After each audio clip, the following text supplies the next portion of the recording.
Aujourd'hui, j'ai envie de parler de paranormal. Je sais pas ce que t'en penses, toi, si t'y crois ou pas. Moi, je sais pas tellement quoi en penser. Toujours est-il qu'un nombre conséquent de personnes déclarent avoir été témoins d'une apparition d'ordre paranormal, au moins une fois dans sa vie. Nombreux sont ceux qui croient que les esprits des morts, humains ou animaux, influencent le monde physique tel que nous le percevons. Ces manifestations peuvent aller d'une présence ressentie, d'une activité surnaturelle jusqu'aux objets en mouvement. Mais toutes ces étranges apparitions peuvent parfois être expliquées de manière plus simple. Bien que certains cas n'aient pas encore été résolus, la science et la psychologie notamment peuvent expliquer la plupart des phénomènes mystérieux. Il en va d'ailleurs de même pour les ovnis et je ferai peut-être une vidéo là-dessus un de ces jours. Des facteurs environnementaux, tels que les champs électromagnétiques et les infrasons, peuvent influer de manière critique un témoin. En effet, l'application d'un champ électromagnétique variable sur le cerveau peut produire des expériences troubles, comme la perception d'une présence ou la sensation d'être touché par quelque chose. De même, l'infrason, la fréquence audio en dessous de l'ouïe humaine, peut aussi expliquer de tels phénomènes. Plusieurs études ont d'ailleurs fait un lien entre infrasons et sensations étranges, provoquant frissons le long de la colonne vertébrale, nervosité, peur et parfois même de la douleur. Le facteur psychologique, lui, est le plus important pour expliquer l'apparition d'un fantôme.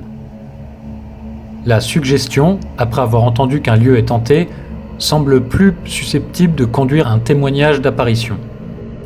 C'est ce qu'une étude a démontré. Les participants à cette étude ont été divisés en 2 groupes et invités à passer la nuit dans un théâtre. Ils devaient ensuite remplir un questionnaire évaluant leurs sentiments et leurs perceptions de la nuit passée dans le théâtre. Avant la nuit, le premier groupe fut informé que le théâtre était hanté, tandis qu'on dit au deuxième groupe qu'il était simplement en rénovation.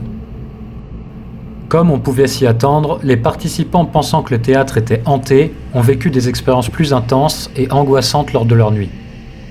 Le facteur psychologique est donc très important.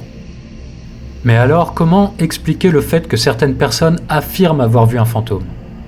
On peut imaginer qu'il y a une part de suggestion, comme dans un état hypnotique par exemple, mais ces perceptions surnaturelles peuvent aussi provenir de substances naturelles tout simplement, comme le monoxyde de carbone ou encore certaines moisissures toxiques provoquant hallucinations et visions inquiétantes.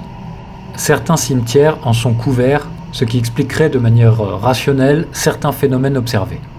Cela expliquerait aussi pourquoi les fantômes sont le plus souvent observés dans des bâtiments anciens, mal ventilés et couverts de moisissures.